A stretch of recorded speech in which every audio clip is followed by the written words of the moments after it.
Yo, bro, this day couldn't get any worse, bro. This day literally couldn't get any worse, bro. Yo, now AC Milan are out of the Champions League, like literally, bro. AC Milan are out of the Champions League. Like, what on earth is going on, bro?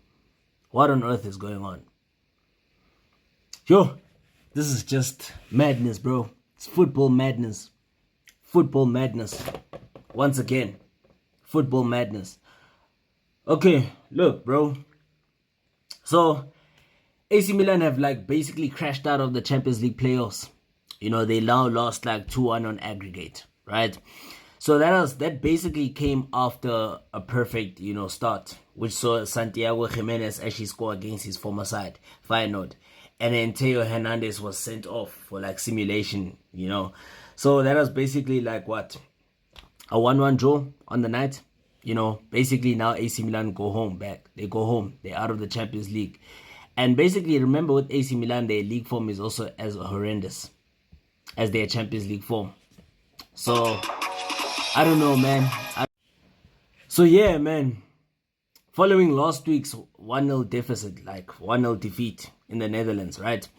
It was actually sealed by Mike Magnan's howler, letting Igor Basisio, effort to actually squirm past him. Okay? So it was actually the first, and then until now, AC Milan, right? Actually, AC Milan, man, is just another thing of inconsistency and lapse of concentration at the back is one thing that has been costing them. And again, Conceição, bro, I understand that you're trying to make experiments, but you can't make an experiment in a Champions League game. Especially in a must-win game, you can't be experimenting. Yes, I get it. You wanted to make a more attacking formation by adding Yunus Musa into the squad. Remember, he was suspended for the first leg. So you had to play with Yusuf Fofana, right?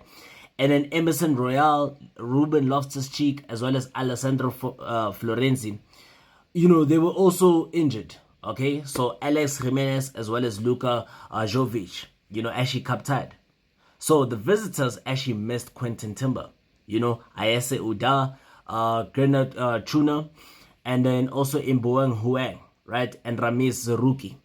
So there were a lot of injuries that actually Feyenoord had to deal with. But again, man, AC Milan, man, I don't understand, bro. Why did you have to change the lineup, bro, from that Saturday victory over Hellas Verona? You should have continued with that lineup coming into the game. Oh, bruh. Like literally, quite literally, this is just ridiculous, bro. I mean, yes, it was a perfect start for AC Milan, as in the opening minute, which saw Malak Teo, nodded home a Christian Pulisic cross from Matteo Hernandez short corner. It was back across the face of goal for Santiago Jimenez to actually head in from point-blank range. That was a very easy goal for him to score. Basically, man, there was not much that he had to do. He just had to make sure he tips the ball and hit the back of the net. So the Mexican obviously did not celebrate because he scored in respect for his former club, holding his hands up high. Man, today has been a day of players scoring against their former clubs, okay? First of all, in the PSL, you got Samir Nurkovic as well as Christian Saile scoring against their former teams. And now you got Santiago Jimenez actually scoring against his former team. But then the fortunes were different. Okay? João Felix, let's talk about his performance, okay? So João Felix, with his involvement in that goal, he did well to sprang through the offside trap, okay? On a smart Jimenez pass. He actually did ever so well to actually control that ball very well, only to fire inches over the bar. Then the Portuguese talent actually strung the goalkeeper's gloves, only for Theo Hernandez to fire the rebound onto the upright. So it was one of those days where you could say the Rossoneri were very unlucky. They had so many chances, but they were just unlucky. It was not meant to be their day. Following that particular moment, Rafael Leao's first touch actually let him down, when he was actually sent very clear. Again, it's the second time in this particular tie. Even in the previous tie in Netherlands, Rafael Leao was just off. He was just off. He was nowhere near in the game.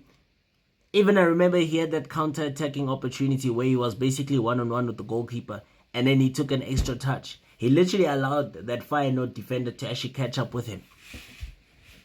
Like literally. And that now it was a missed goal opportunity. Complacency is what has actually cost AC Milan so much this season. It has cost them so much this season.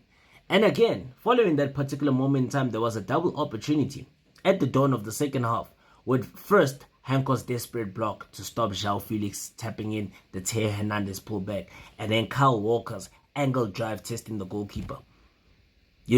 So you could tell that AC Milan were in the game. They were creating so many chances. They were creating chances after chances after chances. But like I said, it was not meant to be their day. You could feel that they were going to score. But again, lapse of concentration. It was that red card that actually cost them by Theo Hernandez. Theo Hernandez's red card did cost them big time in this game. Because look, the tie actually changed when Theo Hernandez ran onto a Rafael Leao pass and went down as Javaro Reid dived in for an outstretched leg. So there was basically no contact, right?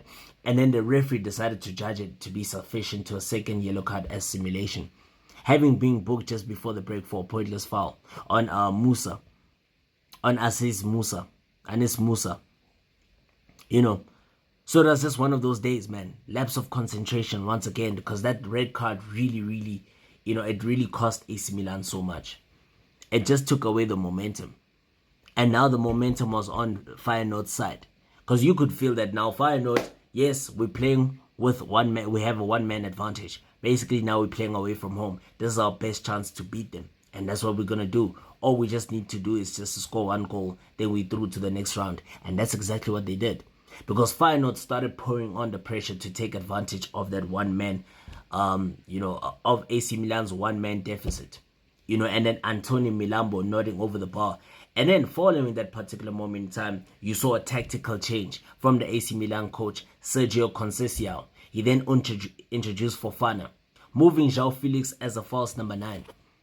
So then the Dutch side, you know what they would have done. Of course, it was only a matter of time for them to actually score. You knew they would score eventually. And that's exactly what they did. They restored the lead on Aggregate it was a great goal from Hugo Bueno. It was a great cross from Hugo Bueno, right? Which actually found the late substitute, Julian Carranza, for a towering header between the AC Milan defenders from 6 yards. And then, of course, that was game over from that particular moment in time. You could tell that AC Milan were not going to get back into the game. Even though there was some late efforts. Towards the end of the 90s, AC Milan were making a late effort to get back into the game, but it was already too late. Yeah, so AC Milan are out of the Champions League, unfortunately. Damn. Yeah, football.